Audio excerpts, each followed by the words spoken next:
ഖാൻ വ്യാപി പള്ളി കാശി വിശ്വനാഥ ക്ഷേത്രം. 2 ഷാഹി ഇൽ ദക്ക് മസ്ജിദ് മധുരയിലെ കൃഷ്ണജന്മ സ്ഥാന ക്ഷേത്രം. ജുമാ മസ്ജിദ് ശംഭലിലെ, അതെന്താ വെച്ചാൽ ഹരിഹര ക്ഷേത്രം. തീലാവാലി മസ്ജിദ് ലക്നൌവിൽ ഇത് ലക്ഷ്മൺ തീല ക്ഷേത്രം. പിന്നെ ജാമി മസ്ജിദ് കാമാക്ഷി ക്ഷേത്രം ഫത്തേപൂർ സിക്രി. അലാല മസ്ജിദ് മാതാ അതില ദേവി ക്ഷേത്രം ജാൻപുരി. ഷുംസി മസ്ജിദ് നീലകണ്ഠ മഹാക്ഷേത്രം ബദ്വാൻ. കുവൈറ്റ് അൽ ഇമാം പള്ളി ഇസ്ലാം പള്ളി അഥവാ കുത്തബ് മിനാർ ഡൽഹിയിലാണ്. കമാൽ മൗല മോസ്ക് ഭോജശാല ക്ഷേത്രം മധ്യപ്രദേശിലെ ധർ എന്ന സ്ഥലത്താണ്. അവിടെ ഇപ്പോൾ സർവേയൊക്കെ നടന്നുകൊണ്ടിരിക്കുകയാണ്. ആജ്മീർ മസ്ജിദ് സങ്കടൻ മോചൻ മഹാക്ഷേത്രം. ആജ്മീർ ദർഗ 10 ഞാൻ പറഞ്ഞതാണ്. ഈ 10 ഒരു പ്രത്യേകത എന്താണെന്ന് വെച്ചാൽ ഈ 10 ക്ഷേത്രങ്ങൾ തകർത്ത് പണിത പള്ളികളാണ്. അങ്ങനെ 10 ലിസ്റ്റിംഗ് കിട്ടിയിട്ടുണ്ടാവുമല്ലോ അല്ലെ? കൃത്യമായിട്ട് എഴുതി വെച്ചോ. ആ 10 എത്രയും പെട്ടെന്ന് തന്നെ പോയി സന്ദർശിക്കുക. കാരണം ഇനി അത് ഉണ്ടാകാനുള്ള സാധ്യത കുറവാണ്. ഇപ്പോൾ സഞ്ജീവ് ഖന്ന ഇനി 6-7 മാസം കഴിഞ്ഞിട്ടുണ്ടെങ്കിൽ ആൾ റിട്ടയർഡ് ആവും. അപ്പൊ അതിന്റെ മുന്നോടിയായിട്ട് അദ്ദേഹം കുറച്ച് കാര്യങ്ങൾ ചരിത്രത്തിൽ ഇടം നേടാൻ വേണ്ടിയിട്ടാണ് മനഃപൂർവ്വം ഇത്തരം കാര്യങ്ങൾ പറഞ്ഞ് ഇങ്ങനെ ഒരു ബ്ലോക്ക് അവിടെ ഇട്ട് വെച്ചത്. ചരിത്രത്തിൽ ആ പേര് എഴുതി ചേർക്കാൻ വേണ്ടിയിട്ടാണ് ഇത് പറഞ്ഞതെന്നാണ് ഈ 2 വിദ്വാൻമാർ പറഞ്ഞുകൊണ്ടിരിക്കുന്നത്. ABC മലയാളത്തിൽ വന്ന ഒരു എന്താ പറയാ, ഇവർ പറഞ്ഞു വെക്കുന്ന കാര്യം എന്ന് വെച്ചിട്ടുണ്ടെങ്കിൽ നിരന്തരമായി ഇവർ പറയുന്ന കാര്യം തന്നെയാണ്. ഇതൊരു ഹൈന്ദവ രാജ്യമാണ്, ഹൈന്ദവ രാജ്യമായി തുടരുക. മുസ്ലിം പള്ളികളൊക്കെ അമ്പലത്തിന്റെ മുകളിലാണ് കെട്ടിപ്പടുത്തത് എന്നാണ് ഇവർ അവകാശവാദം ഉന്നയിക്കുന്നത്. 10 പള്ളികളുടെ പേര് പുറത്തു പറഞ്ഞിട്ടുണ്ട്. ഇനിയും പള്ളികളുടെ എണ്ണമുണ്ട് എന്ന് പറയുന്നു. കേരളത്തിന്റെ കുറച്ച് കാര്യങ്ങൾ ഇവർ പറയുന്നുണ്ട്. ഓക്കെ, അപ്പൊ സുപ്രീം കോടതി പറഞ്ഞിട്ടുള്ള ഈ ഒരു വിധി എന്താണെന്ന് വെച്ചാൽ 91 ആക്ട് നിലനിർത്തുക, എല്ലാ പരിപാടികളും അവസാനിക്കുക, 4 ആഴ്ചക്കുള്ളിൽ എന്ത് പറയണം, കേന്ദ്ര ഗവൺമെന്റ് മറുപടി കൊടുക്കണം എന്നുള്ളതാണ്. പക്ഷേ അതൊക്കെ ഒരു പക്ഷേ ഈ ഹിന്ദുക്കൾക്ക് അനുകൂലമായിട്ട് വരാനുള്ള സാധ്യത വളരെ കൂടുതലാണ്. ഇത്ര ബുദ്ധിശൂന്യരായിട്ടുള്ള ഒരുപാട് ആളുകൾ നമ്മുടെ നാട്ടിലുണ്ട് എന്നുള്ള കാര്യം ഒരു തർക്കവും വേണ്ട. കാരണം അത്ര പുരാതനമായിട്ടുള്ള കെട്ടിട വസ്തുക്കളൊക്കെ നമ്മൾ സംരക്ഷിക്കേണ്ടതും ഇന്ത്യയുടെ പേര് ലോകം മുഴുവൻ ചർച്ച ചെയ്യുന്നത് ഇത്തരം ബിൽഡിങ്ങുകളൊക്കെ ഉള്ളത് കൊണ്ടാണ് എന്നുള്ള കാര്യം അറിഞ്ഞുകൊണ്ട് പോലും അത് തകർക്കണമെന്ന് ആഗ്രഹിക്കുക. ഒരു വിദ്വാൻ ഇതിനിടയിൽ പറയുന്ന ഒരു കാര്യം, മുസ്ലിങ്ങൾക്ക് പ്രത്യേകിച്ച് പ്രതിഷ്ഠയും കാര്യങ്ങളൊന്നും ഇല്ലല്ലോ, എവിടെ വേണമെങ്കിലും അവർക്ക് നമസ്കരിക്കാലോ, അപ്പൊ എവിടെ വേണമെങ്കിലും ഒരു പള്ളി ഉണ്ടാക്കിക്കൂടെ, എന്തിനാണ് അമ്പലം തകർത്ത് ഉണ്ടാക്കുന്നത് എന്നാണ് ചോദിക്കുന്നത്. ഈ ഒരു കാലഘട്ടത്തിൽ ഏത് അമ്പലമാണ് തകർത്തിട്ട് പള്ളിയിട്ട് ഉണ്ടാക്കിയിട്ടുള്ളത്? നിങ്ങൾ അവകാശവാദമാണ് ഉന്നയിക്കുന്നത്. പക്ഷേ ബുദ്ധ ജൈന മതക്കാരുടെ നെഞ്ചിന്റെ മുകളിൽ ചവിട്ടി കയറി നിങ്ങൾ ഉണ്ടാക്കിയതാണ് അമ്പലങ്ങൾ. ആ അമ്പലങ്ങൾ കയ്യേറി എന്ന് നിങ്ങൾ പറയുന്നത് ഇവിടെയുള്ള മുഗളന്മാരാണ്. ഓരോ കാലഘട്ടത്തിനനുസരിച്ച് ഓരോ രീതിയിലുള്ള മാറ്റങ്ങൾ എല്ലാ രാജ്യത്തും ഉണ്ടായിട്ടുണ്ട്. അത്തരം മാറ്റങ്ങൾ ഈ രാജ്യത്തും ഉണ്ടാകാനുള്ള സാധ്യതയൊക്കെ ഉണ്ട്, തള്ളിക്കളയുന്നില്ല. പക്ഷേ നിങ്ങൾ എന്തിന്റെ അടിസ്ഥാനത്തിലാണ് ഈ വസ്തുതാ വിരുദ്ധമായിട്ടുള്ള കാര്യങ്ങൾ പറയുന്നത് എന്നുള്ളതാണ്.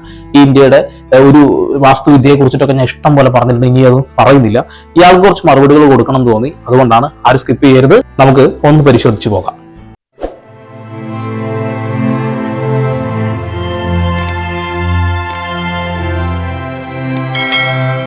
പ്രവാചകനായ മുഹമ്മദ് ജനിക്കുന്നതിനൊക്കെ എത്രയോ ആയിരത്താണ്ടുകൾക്ക് മുൻപാണ് ഈ പറഞ്ഞ ദേവീദേവന്മാരുടെ പ്രതിഷ്ഠ ഇന്ത്യയിലുള്ളത്. അതെ, ഇത് കഴിച്ച് അഷ്ടിച്ച് 1400 വർഷത്തെ 1400 ചരിത്രമുള്ള ഒരു മതമാണത്. ഇനി ഇവരുടെ ഒരു സ്വഭാവത്തിൽ എന്താ ഉള്ളത്? ഈ മക്കയും മദീനയും ഇവരുടെ പള്ളിയല്ല, ഇവർ പണിതതല്ല, പിടിച്ചെടുത്ത് കൺവേർട്ട് ചെയ്തെടുത്തതാണ്. പണ്ടേ ഇങ്ങനെയാണ്. അത് ഏറ്റവും വലിയ രസമുള്ള കാര്യം എന്ന് വെച്ചാൽ മക്കയും മദീനയും മുസ്ലിങ്ങൾ അവർക്ക് വേണ്ടി പണിത പള്ളിയല്ല, തദ്ദേശീയരായ ജനങ്ങളുടെ ക്ഷേത്രങ്ങളായിരുന്നു. അവിടുത്തെ ആദിമനിവാസികളുടെയും ജൂതന്മാരുടെയും മറ്റും ഈ പള്ളികളും ക്ഷേത്രങ്ങളും പിടിച്ചടക്കിയിട്ട് കൺവേർട്ട് ചെയ്ത് മോസ്കാക്കി എടുക്കുകയാണ്. ഓക്കെ, ഒരു തെളിവിന്റെ അടിസ്ഥാനത്തിലല്ല പറയുന്നത്, നാക്കുകൊണ്ട് അടിക്കുകയാണ് ഇങ്ങനെ കലപില എന്നുള്ളത്. ഒരു തരത്തിലുമുള്ള ഒരു എവിഡൻസും ഇല്ലാതെയാണ് ഡയലോഗ് അടി. മക്കയിലുള്ള ആ ഒരു മക്ക എന്ന് പറയുന്ന പുണ്യസ്ഥലം അത് ജൂതന്മാരുടെ ക്ഷേത്രമായിരുന്നു എന്ന് പറയുന്നു, അല്ലെങ്കിൽ അവരുടെ ആരാധനാ കേന്ദ്രമായിരുന്നു. മുസ്ലിങ്ങൾ തല്ലി തകർത്ത് അത് കൈക്കലാക്കിയതാണെന്നാണ് പറയുന്നത്. വസ്തുതാവിരുദ്ധമായിട്ടുള്ള നുണപ്രചരണങ്ങളുടെ 1ാം ഘട്ടമാണ് നിങ്ങൾ ആദ്യം ഇപ്പൊ കേട്ടുകൊണ്ടിരിക്കുന്നത്. ആദ്യം കണ്ടത് അതല്ല. ആദ്യം ഇവർ തകർക്കാൻ പോകുന്നത് അല്ലെങ്കിൽ അവർ പിടിച്ചെടുക്കാൻ പോകുന്ന അവരുടെ അജണ്ടയുടെ ഭാഗമായിട്ടുള്ള കാര്യങ്ങളാണ് പറഞ്ഞത്. പക്ഷേ ഇതാ മക്കയിലേക്കും എത്തിയിട്ടുണ്ട്. സംഘികളുടെ ആ ഒരു കറുത്ത കരങ്ങൾ എന്ന് പറയുമ്പോൾ ആ ഒരു നിറത്തിനെ പോലെ അപമാനിക്കുന്നതിന് തുല്യമാണ്. കാരണം സംഘികളെ ഒരു നിറത്തിനോട് യോജിപ്പിക്കാൻ കഴിയുന്ന രീതിയിലുള്ളതല്ല. ഇവിടെയാണ് എനിക്കൊരു ചോദ്യം സ്വാഭാവികമായിട്ട് വരുന്നത്. മുസ്ലിങ്ങൾക്ക് ഒരു പള്ളി വേണം എന്നുണ്ടെങ്കിൽ അവരൊരു പള്ളി പണിതോട്ടെ. അതെ, അവർക്ക് ഈ പ്രതിഷ്ഠ ഒന്നുമില്ലല്ലോ, പ്രാർത്ഥനാ സ്ഥലമാണ് പള്ളി, അവരൊരു പള്ളി പണിതോട്ടെ.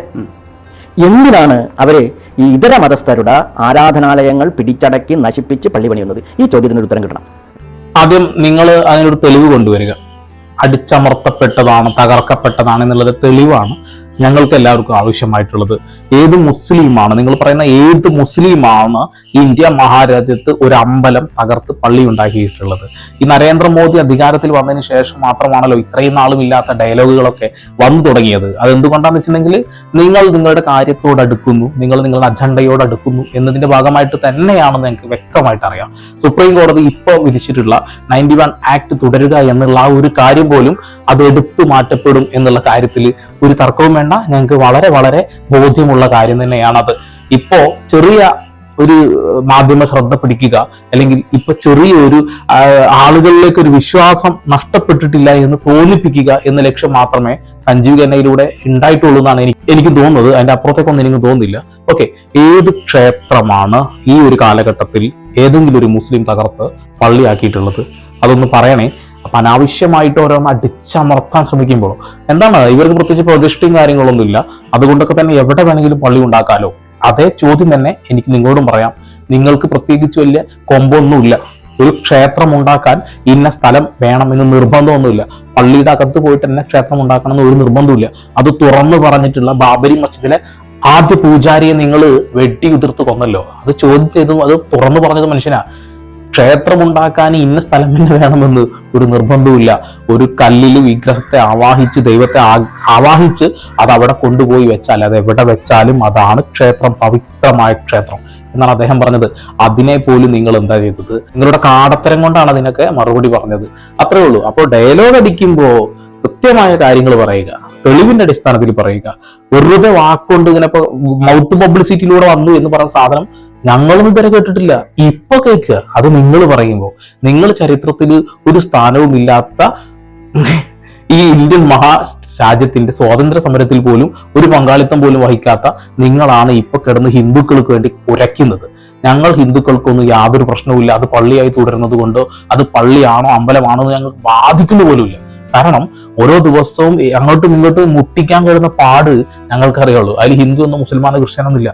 ജീവിക്കാൻ അത്ര കഷ്ടപ്പാടുള്ള രാജ്യമാണ് ഈ രാജ്യത്ത്. സംസാരിക്കേണ്ടതും ചർച്ച ചെയ്യപ്പെടേണ്ടതും ഇത്തരം വിഷയങ്ങളല്ല. എന്തുകൊണ്ട് ഞാനിത് ചർച്ച ചെയ്യുന്നതെന്ന് വെച്ചിട്ടുണ്ടെങ്കിൽ, തമ്മിലടിപ്പിക്കാൻ നോക്കുന്ന ഇത്തരം ആളുകളെ തുറന്നു കാണിക്കുക എന്നുള്ള ലക്ഷ്യത്തോടു കൂടി മാത്രമാണ്. എന്തായാലും തുടർന്ന് കേൾക്കാം. മറ്റു മതസ്ഥരുടെ ക്ഷേത്രങ്ങൾ പിടിച്ചടക്കി അതിനെ കൺവേർട്ട് ചെയ്ത് ഇസ്ലാമിക ദേവാലയങ്ങളാക്കി മാറ്റുക എന്നുള്ളത് ഇസ്ലാമിന്റെ ബ്ലഡിലുള്ള ശീലമാണ്. ജനിച്ച കാലം മുതലുള്ള ശീലം ഇസ്ലാമിന്റെ ബ്ലഡിലുണ്ട്. ആ മതത്തിന്റെ രക്തത്തിൽ അത് അലിഞ്ഞു ചേർന്നിരിക്കുകയാണ്. എന്താ പറഞ്ഞ ഡയലോഗൊക്കെ ഇസ്ലാമിന്റെ ബ്ലഡിലുണ്ടത് എന്നൊക്കെ പറയുമ്പോൾ ആൾക്കാർ ഇത് കാണുന്ന കുറെ RSSകാര്, തീവ്ര ഹിന്ദുത്വ മനോഭാവമുള്ള ആളുകളൊക്കെ അങ്ങനെ കോരിത്തരിച്ചിട്ട് അങ്ങനെ വെപ്രാളം കൊണ്ട് നിൽക്കും. കാരണം ഹിന്ദുക്കളുടെ അമ്പലങ്ങളാണ് തകർത്തിട്ടുള്ളത്.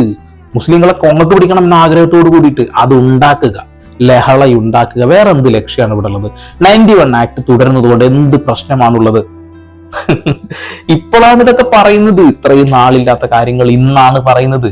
ഇത്രയും നാളും മിണ്ടാത്ത കാര്യങ്ങൾ ഇന്ന് മിണ്ടുന്നതിന്റെ അജണ്ട ഒന്ന് തന്നെ, ഹിന്ദു എന്ന മഹാരാജ്യം ഇവർക്ക് പടുത്തുയർത്തണം.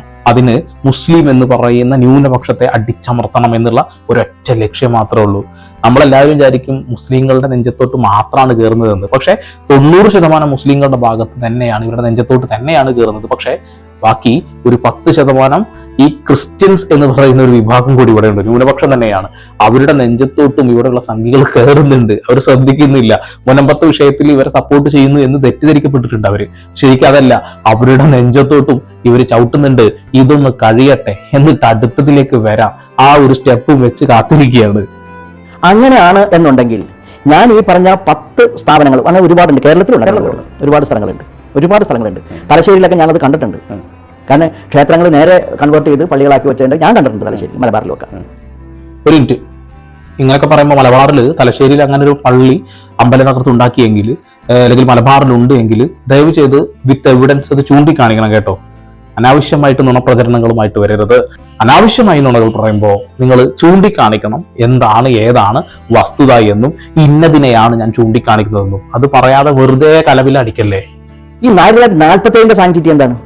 സ്വാതന്ത്ര്യം കിട്ടി എന്നുള്ളത് മാത്രമല്ല, സ്വാതന്ത്ര്യം കിട്ടി എന്ന ഒറ്റ കാര്യം കൊണ്ട് ഹിന്ദുക്കളായിട്ടുള്ള മനുഷ്യർ അവരുടെ പൂർവികന്മാർ സഹസ്രാബ്ദങ്ങളായി ആചരിച്ചു വരുന്ന അനുഷ്ഠാനങ്ങൾക്കൊത്തുള്ള പ്രാർത്ഥനകളും പൂജകളും അടങ്ങുന്ന ക്ഷേത്രങ്ങൾ ഉപേക്ഷിക്കണം എന്ന് പറയുന്നതിൻ്റെ ന്യായം എന്താണ്? ഒറ്റ ന്യായമുള്ളൂ. എന്താണ്? അങ്ങനെ ഉപേക്ഷിച്ചില്ലെങ്കിൽ ഇവിടെ കലാപം നടക്കും. അതാണല്ലോ പറയുന്നതിൻ്റെ അർത്ഥം. അപ്പോൾ ഒരു ചോദ്യമുണ്ട്, ഈ രാജ്യത്ത് കലാപരഹിതമായ മതസൗഹാർദ്ദം നിലനിൽക്കണം എന്നുണ്ടെങ്കിൽ ഹിന്ദുക്കൾ അവർ കീഴടങ്ങണം എന്ന് മാത്രമല്ല അവരുടെ എല്ലാ അവകാശങ്ങളും ഉപേക്ഷിക്കണം എന്ന് വരുന്നത് എന്ത് നിയമമാണ്? ഇത് കേൾക്കുമ്പോൾ ചില ഹിന്ദുക്കളായ ആളുകൾ വീണ്ടും തെറ്റിദ്ധരിക്കപ്പെടും. 947 മുന്നേ വരെ, ഈ ആക്ട് വരുന്നതിന് മുന്നേ വരെ ഇവിടെയുള്ള ആളുകൾ ഈ പറയുന്ന കുത്തബ് മിനാറിലോ അല്ലെങ്കിൽ ഇയാൾ പറഞ്ഞ ഗ്യാൻവാബി പള്ളിയിലൊക്കെ പോയിട്ട് പൂജ നടത്തിയിരുന്ന സ്ഥലമാണെന്നുള്ള തെറ്റിദ്ധാരണ നിങ്ങളിലേക്ക് വന്നില്ലേ? ഒരു 10 പള്ളിയുടെ പേര് പറഞ്ഞില്ലേ? ഈ 10 പള്ളികൾ അമ്പലമായിരുന്നു, അവിടെ പൂജകൾ നടത്തിയിരുന്നു എന്ന് നിങ്ങൾ തെറ്റിദ്ധരിക്കപ്പെട്ടില്ലേ? ഇത് തന്നെയാണ് ലക്ഷ്യം. ഇത്രയും നാളും ഇല്ലാത്ത ഈ നുണപ്രചരണം ഇപ്പോ ഒരു 10 കൊല്ലത്തിന്റെ അടിയിലല്ലാതെ അതിന്റെ ഇടയിൽ എപ്പോഴും അല്ലെങ്കിൽ മുന്നേ എപ്പോഴും നടക്കാത്ത വിഷയങ്ങളെ കുറിച്ചാണ് അവർ സംസാരിക്കുന്നത്. ഇപ്പോഴാണ് അവർ രംഗത്ത് വന്നിട്ടുള്ളത്. 947 മുന്നേ വരെ അല്ലെങ്കിൽ 947 അല്ല, ഈ 91 ആക്ട് വരുന്നത് വരെ ഒന്നും ഒരാളോടെ പൂജ ചെയ്തിരുന്നില്ല. അത് തെറ്റിദ്ധരിക്കപ്പെടുന്ന വാർത്തയാണ്. ആരും അത് വിശ്വസിക്കരുത്. അവിടെ ഈ മുഗളന്മാർ ഉണ്ടാക്കി വെച്ചിട്ടുള്ള ഈ ബിൽഡിങ്ങുകൾ അത് എങ്ങനെ ഉണ്ടാക്കിയതാണെങ്കിലും ഇപ്പോ നമ്മളെ ബാധിക്കുന്ന ഒരു വിഷയമേ അല്ല. അതൊക്കെ ഇന്ത്യയുടെ പൈതൃകമായിട്ടുള്ള സംസ്കാരത്തിന്റെ ഭാഗമായിട്ട് ഇന്ത്യ എന്ന മഹാരാജ്യം ആര് പുറത്തു നോക്കുമ്പോഴും ഇവിടുത്തെ സംസ്കാരമൊക്കെ കണ്ടുകൊണ്ട് അമ്പരന്ന് നിൽക്കുമ്പോൾ നമ്മൾ തകർക്കാൻ പോകുന്നത് അത്രയും വലിയ പൈതൃകത്തെയും സംസ്കാരത്തെയും ഒക്കെയാണ്. ഇന്ത്യ എന്ന മഹാരാജ്യത്തിന്റെ പേരാണ് എന്ന് കൂടി നമ്മൾ ഈ ഒരു സമയത്ത് ഓർക്കണം. അത്തരം ബിൽഡിങ്ങുകളൊക്കെ, അത്തരം സംവിധാനങ്ങളൊക്കെ നിലനിർത്തേണ്ടത് നമ്മുടെ മാത്രം കടമയാണ്. ഇത്തരം ആളുകൾ ഓരോ നുണകളുമായിട്ട് ഓരോ ദിവസവും രംഗത്ത് വരുന്നത് വേറൊരു ലക്ഷ്യം കൊണ്ട് മാത്രമാണ്. ഓരോ സ്ഥാനമാനങ്ങൾ കിട്ടുകയും ഇവരുടെ രാജ്യം എന്ന ഹിന്ദു രാജ്യം ഉണ്ടാക്കുക എന്ന ലക്ഷ്യത്തോടു കൂടിയാണ്. ജനാധിപത്യ രാജ്യമാണ്, മതേതര രാജ്യമാണ്. അത് അങ്ങനെ തന്നെ തുടരണമെങ്കിൽ 91 ആക്ട് തുടരുക തന്നെ വേണം. പക്ഷേ അതിനിടയിൽ ആളുകളുടെ ഇടയിലേക്ക് ഭിന്നിപ്പ് ഉണ്ടാക്കാൻ വേണ്ടി മനഃപൂർവ്വം ഓരോ വാക്കുകൾ ഉപയോഗിക്കുമ്പോൾ അതിൽ വലിയ പ്രശ്നങ്ങൾ ഉണ്ടാവാനുള്ള സാധ്യതയുണ്ട്. 91 ആക്ടിന് മുന്നേ, 47 മുന്നേ ഇവിടെ ഹിന്ദുക്കൾ പൂജ ചെയ്തിരുന്നു എന്നൊക്കെ പറയുമ്പോൾ ഒരു തരത്തിലുമില്ലാത്ത നുണകളാണത്. നിങ്ങൾ മനസ്സിലാക്കുക, അത് കല്ല് വെച്ച നുണയാണ്. പിന്നെ മറ്റൊരു കാര്യം ഇദ്ദേഹം ചൂണ്ടിക്കാണിക്കുന്നത്, എപ്പോഴും പറയുന്ന കാര്യമുണ്ട് ഹിന്ദു ഹിന്ദു ഹിന്ദു എന്ന്. ഈ ഹിന്ദു രാജ്യം തന്നെ ഉണ്ടായി എന്ന് തന്നെ കരുതുക. ഇവിടെ ആദ്യം നിങ്ങൾ കൊണ്ടുവരിക തലപ്പത്തിരുത്തുന്നത് ബ്രാഹ്മണന്മാരെ ആയിരിക്കും. ഇവിടെ സാധാരണക്കാരായിട്ടുള്ള മറ്റു ജാതിയിൽപ്പെട്ട ആളുകൾ അടിച്ചമർത്തപ്പെടും എന്നുള്ള കാര്യത്തിൽ ഒരു തർക്കവും വേണ്ട. അങ്ങനെ നിങ്ങൾ ഈ രാജ്യം ആ ഒരു രീതിയിലേക്ക് ആക്കുകയാണെങ്കിൽ അടുത്ത ഒരു സ്വാതന്ത്ര്യ സമരമൊക്കെ വരും. ഇപ്പോഴും തുടർന്നുകൊണ്ടിരിക്കുന്നുണ്ട്. ആരൊക്കെയോ പറയുന്നു ഇന്ത്യക്ക് സ്വാതന്ത്ര്യം കിട്ടിയെന്ന്. ഇല്ല, ഒരിക്കലും കിട്ടിയിട്ടില്ല. സംഘികളിൽ നിന്ന് മോചിതമാവുന്നത് വരെ നമുക്ക് സ്വാതന്ത്ര്യം കിട്ടിയെന്ന് വിശ്വസിക്കുന്നുണ്ടെങ്കിൽ അത് നിങ്ങൾ വിഡ്ഢിത്തരമാണ് ചിന്തിച്ചു വെച്ചിരിക്കുന്നത്. അത് മഹാ അലമ്പത്തരാണ്. അങ്ങനെ കൺവേർഷൻ ആരെങ്കിലും ശ്രമിക്കുകയാണെങ്കിൽ അവരെ 3 വർഷം തടവിന് ശിക്ഷിക്കും എന്നാ പറയണം. ഇനി മാറ്റാൻ ശ്രമിച്ചാൽ എന്തൊരു നിയമമാണിത്? അപ്പൊ ചോദ്യം ചെയ്യപ്പെടേണ്ടത് ഈ പ്ലേസസ് ഓഫ് വർഷിപ്പ് ആക്ട് ആണ്. കേട്ടില്ലേ? പ്ലേസസ് ഓഫ് വർഷിപ്പ് ആക്ട് ആണ് ചോദ്യം ചെയ്യപ്പെടേണ്ടത്. ഇവിടെയുള്ള ക്ഷേത്രങ്ങള് പള്ളികളാക്കിയത് തകർക്കണം, തിരിച്ചു പിടിക്കണം. അത്രയും വർഷം പഴക്കമുള്ള അത്രയും ബിൽഡിങ്ങുകൾ ഞങ്ങൾ തകർക്കണം. ബുൾഡോസർ രാജയാണ് ഞങ്ങളുടെ കിങ് എന്നാണ് പറഞ്ഞു വരുന്നത്. ഓക്കെ, ഒരു ഹിന്ദുവിന് ഒരു ക്ഷേത്രം ഉണ്ടാക്കണമെങ്കിൽ നിലവിലുള്ള ഒരു പള്ളി തകർക്കേണ്ടതായിട്ടില്ല. നിങ്ങൾ ആദ്യം മനസ്സിലാക്കുക. ഇപ്പൊ ഇവർ പറഞ്ഞുകൊണ്ടിരിക്കുന്നത് ഇത് പള്ളിയല്ല അമ്പലമാണ് എന്നുള്ള കാര്യമാണ്. തെളിവുകളുടെ അടിസ്ഥാനത്തിൽ പറയുകയാണെങ്കിൽ ഓക്കെ എന്ന് പറയാം. ആരോ എഴുതി വെച്ചു എന്ന് പറയുന്നതോ, കാലഘട്ടം നോക്കണം. ഈ കാലഘട്ടത്തിൽ അന്ന് നടന്ന കാര്യം എഴുതിയിട്ട് എന്ത് കാര്യമാണുള്ളത്? അന്ധകാലഘട്ടത്തിൽ അത് എഴുതി വെച്ച പേപ്പറുകളോ മറ്റു കാര്യങ്ങളായിട്ട് വരൂ, എന്നിട്ട് നോക്കാം. നമ്മളൊക്കെ വാസ്തുവിദ്യകളെ കുറിച്ച് പഠിക്കുമ്പോൾ പഠിച്ച ഒരുപാട് കാര്യങ്ങളുണ്ട്. അതിലൊന്ന് മാത്രമാണ് ഇവിടെയുള്ള എല്ലാ നിർമ്മിതികളും. ആ നിർമ്മിതികളിലൊക്കെ ശിവക്ഷേത്രമുണ്ട്, വിഷ്ണു ക്ഷേത്രം ഉണ്ട് എന്നൊക്കെ പറഞ്ഞു ചെല്ലുമ്പോൾ ബുദ്ധ ജൈനന്മാരുണ്ടാക്കി വെച്ചിട്ടുള്ള ഈ ക്ഷേത്രങ്ങളെയാണ് ഇവര് കൈയടക്കം ചെയ്തിട്ടുള്ളത്. ഇവർ കയ്യിലെടുത്തിട്ടുള്ളത് അങ്ങനെയാണ്. അയ്യപ്പ ക്ഷേത്രം പോലും ബുദ്ധക്ഷേത്രമാണ്. പക്ഷെ ബുദ്ധൻ എന്ന് പറഞ്ഞാൽ ശാസ്താവാണ് എന്ന് പറയുന്നു. അതേപോലെ തന്നെ ജൈന ബുദ്ധ മതം ഹിന്ദുവിൻ്റെതാണെന്ന് പറയുന്നു. പക്ഷെ ഇതൊക്കെ അംഗീകരിക്കുന്ന ഏത് കാലഘട്ടത്തില്ല? ഈ കാലഘട്ടത്തിൽ. അതെന്തുകൊണ്ടാണ്? അത് തകർക്കണം, അത് പിടിച്ചെടുക്കണം എന്നുള്ള ലക്ഷ്യത്തോട് കൂടിയിട്ടാണ്. ഈ ബുദ്ധ ജൈന മതം ഓക്കെ, ഇവർ മഹാവിഷ്ണുവിനെ ബ്രഹ്മാവിനെയൊക്കെ അതിൽ ആരാധിക്കുന്നുണ്ട് എന്ന് തന്നെ കൂട്ടിക്കോളൂ. പക്ഷെ തീർത്ത് വ്യത്യസ്തമായിട്ടുള്ള രീതികളിൽ പോകുന്ന 2 മതങ്ങൾ അല്ലെ? ഇപ്പോൾ ബുദ്ധമതം ഉണ്ടല്ലോ, നിങ്ങളത് പരിശോധിച്ചാൽ മനസ്സിലാവും. ഹിന്ദു ആചാരങ്ങളുമായിട്ട് ചെറിയ സാമ്യം ഉണ്ടെങ്കിൽ പോലും പൂർണ്ണമായിട്ടും അല്ല അല്ലെ? അപ്പൊ അത് വേറെ തന്നെയാണ്. അത് ഞങ്ങളുടേതാണെന്ന് പറയുന്നു. എന്നിട്ടോ അത് ഇപ്പോ മുസ്ലിങ്ങൾ കൈയടക്കി വെച്ചിരിക്കുകയാണെന്ന് പറയാം. ഓക്കെ, പിടിച്ചടക്കുക എന്നുള്ളൊരു ലക്ഷ്യം അതെല്ലാവരിലും ഉണ്ടായിരുന്നു. ആ കാലഘട്ടം എന്ന് പറഞ്ഞാൽ രാജാക്കന്മാരുടെ പടവെട്ടിയിരുന്ന കാലഘട്ടങ്ങളാണ്, യുദ്ധം നടന്നിരുന്ന രാജ്യങ്ങൾ പിടിച്ചടക്കപ്പെട്ടിരുന്ന കാലങ്ങളാണ്. ആ കാലഘട്ടത്തിൽ ഉണ്ടായിരുന്ന നിർമ്മിതികളൊക്കെ തുടർന്ന് അതേപോലെ സംരക്ഷിക്കുക എന്നുള്ളത് നമ്മുടെ കടമ കൂടിയാണ്. ഈ ശിലായുഗത്തെ കുറിച്ചിട്ടൊക്കെ നമ്മൾ എങ്ങനെയാണ് മനസ്സിലാക്കുന്നത്? ആ അവശേഷിപ്പുകൾ നശിപ്പിക്കാത്തത് കൊണ്ടാണ്. അതുകൊണ്ടാണ് പാഠ്യപദ്ധതി ആവുന്നത് നമ്മളത് പഠിക്കുന്നത്. ഹാരപ്പ സംസ്കാരത്തെ കുറിച്ച് നമ്മൾ എങ്ങനെയാണ് പഠിക്കുന്നത്? നിർമ്മിതികളും ഒരുപാട് തെളിവുകളോട് അവശേഷിപ്പിച്ചത് കൊണ്ടാണ്. അതുപോലെ തന്നെ ഇത്തരം അവശേഷിപ്പുകൾ ഈ രാജ്യത്ത് നിലനിർത്തേണ്ടത് നമ്മുടെ എല്ലാവരുടെയും കടമയാണ്. ചരിത്രത്തിന്റെ ഭാഗമാവേണ്ട ഇതിനൊക്കെ ബുൾഡോസർ രാജയെ പോലെയുള്ള ആളുകൾ വന്ന് തകർക്കുമ്പോൾ എന്താണ് നമ്മുടെ ഈ രാജ്യത്തിന് അല്ലെങ്കിൽ ലോകത്തിന് കൊടുക്കുന്ന ഒരു മാതൃക? എന്താണ് നമ്മൾ കൊടുക്കുന്ന ഒരു സൂചന? ഈ ഇന്ത്യ മഹാരാജ്യം വലിയ സംഭവമാണ് എന്ന് അവർ തെറ്റിദ്ധരിക്കപ്പെടുന്നുണ്ട്. ഇപ്പോൾ ശരിക്കത് തെറ്റിദ്ധാരണ തന്നെയാണ്. അത് തെറ്റിദ്ധാരണയല്ല, അത് സത്യമാണ്. മഹാരാജ്യമാണ് ഇത്, അടിപൊളിയാണ് എന്ന് ജനങ്ങൾ പറയണമെങ്കിൽ നമ്മൾ ഇത് കാത്തു സൂക്ഷിക്കുക. 91 ആക്ട് തുടരുക. ഹിന്ദുവിനെയും മുസൽമാനെയും ക്രിസ്ത്യനെയും തമ്മിലടിപ്പിക്കുന്ന ഇത്തരം ആളുകളെ മാറ്റി നിർത്തുക. വേറൊന്നും ഞാൻ പറയുന്നില്ല. ചാനൽ ഇഷ്ടപ്പെടുന്നുണ്ടെങ്കിൽ സബ്സ്ക്രൈബ് ചെയ്യുക, ബെല്ലൈക്കൻ വിളിക്കുക. പുതിയ വാർത്താവിശേഷങ്ങളുമായി ഞാൻ വരും. അതിലേക്ക് സന്ദീപ് സൈനിങ് ഓഫ്.